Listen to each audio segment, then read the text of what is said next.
Dicen que hay trenes que nunca llegan a su destino, y otros que jamás deberían partir. En el olvidado pueblo de San Esteban, una antigua estación de tren esconde un oscuro secreto. Cada año, en la madrugada del 14 de abril, un tren fantasma atraviesa sus vías oxidadas, iluminando la noche con un resplandor espectral. Sus vagones están llenos de sombras, rostros pálidos y miradas vacías que parecen suplicar ayuda. Algunos aseguran que son las almas de los desaparecidos, atrapadas en un viaje sin final. Otros afirman que quienes intentan subir a bordo nunca vuelven a ser vistos. Carlos Mendoza, un periodista escéptico, decidió comprobarlo por sí mismo y lo que encontró fue mucho más aterrador de lo que jamás imaginó.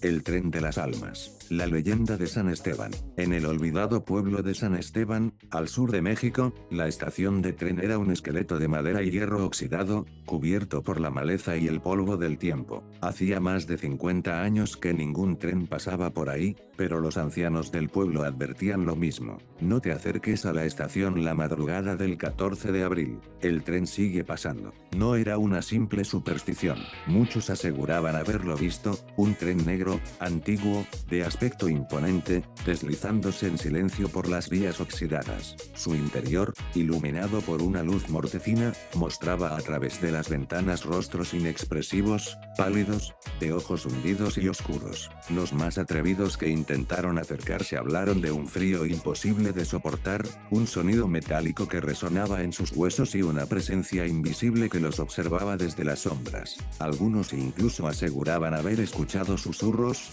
voces que suplicaban ayuda, pero lo peor de todo era la historia de aquellos que habían intentado subirse al tren. Ninguno volvió a ser visto jamás. El periodista escéptico. Carlos Mendoza era un periodista de 29 años, conocido por su obsesión con desmentir historias paranormales. Había recorrido México desmintiendo mitos y aparecidos, desmontando fraudes y dejando en ridículo a charlatanes. Cuando escuchó sobre el tren de las almas, supo que tenía que viajar a San Esteban. Otra historia absurda, pensó mientras tomaba el autobús hacia el pueblo. Llegó el 13 de abril por la tarde y comenzó a hacer entrevistas. Mi abuelo lo vio en 1967 y nunca volvió a hablar, le contó una mujer mayor. Mi primo desapareció hace 10 años, la última vez que lo vieron fue en la estación, esa misma noche, murmuró un anciano. Yo lo vi cuando tenía 15 años, confesó un borracho en la cantina. Las caras. Dios mío, esas caras. Carlos anotaba cada testimonio con interés,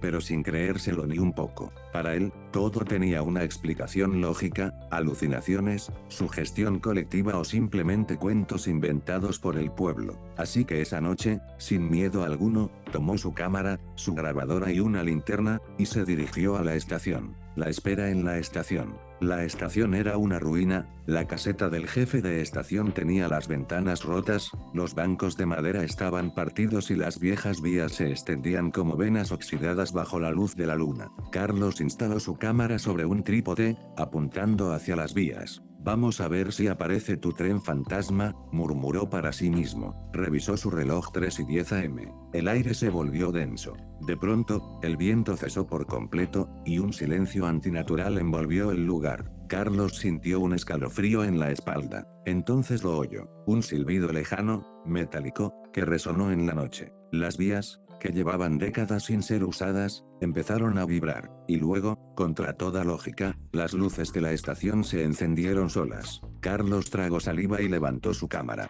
A lo lejos, entre la bruma, apareció el tren. Era enorme, negro, de un diseño antiguo, con vagones de madera y hierro. Avanzaba lentamente, como si flotara sobre las vías oxidadas. Sus ventanas estaban iluminadas por una luz amarillenta, tenue, y las sombras de sus pasajeros se movían dentro. Cuando pasó frente a la estación, Carlos vio lo imposible: las ventanas estaban llenas de rostros. Hombres, mujeres, niños, todos con piel grisácea, miradas vacías y hundidas. Sus bocas se movían, pero no emitían sonido alguno. Entonces, un hombre de aspecto sombrío apareció en la última ventana. Llevaba un traje negro y un sombrero de ala ancha que ocultaba parte de su rostro. Sus ojos, no tenía ojos, solo dos cuencas oscuras que parecían devorar la luz. Carlos sintió un pánico indescriptible. No podía moverse.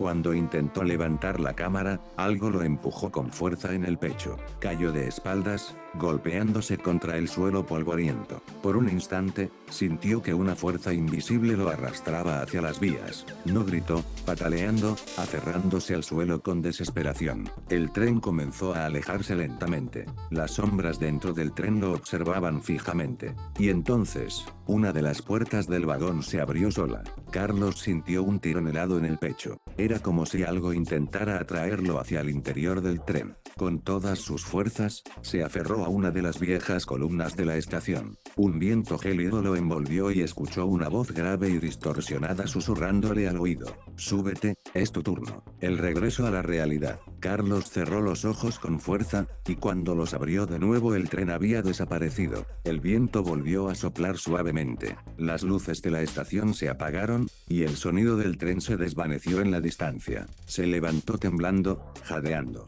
Miró su cámara. Todas las fotos estaban en negro, pero la grabadora seguía encendida. Cuando la reprodujo, al principio solo se escuchaba el viento, pero después, un susurro escalofriante emergió de los parlantes. Nos vemos el próximo año. Carlos salió corriendo de la estación sin mirar atrás. Nunca volvió a hablar del tren. Nunca más se acercó a San Esteban. Pero cada año, en la madrugada del 14 de abril, su teléfono sonaba sin razón aparente a las 3:14 am. Siempre atendía, y del otro lado de la línea, solo se escuchaba el sonido de un tren acercándose.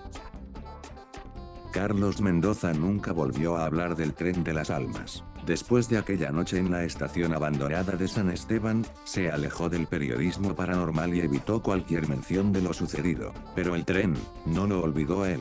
Cada año, el 14 de abril a las 3:14 am, su teléfono sonaba sin razón aparente. Siempre contestaba, con el corazón latiéndole en la garganta. Y al otro lado de la línea, sin importar dónde estuviera, solo se escuchaba el silbido de un tren acercándose. Y eso fue todo, crack. Espero que le haya gustado. Le corte la partida porque dura 12 minutos, y observen ahí, dice: ya los quiero, los amo y gracias por el apoyo.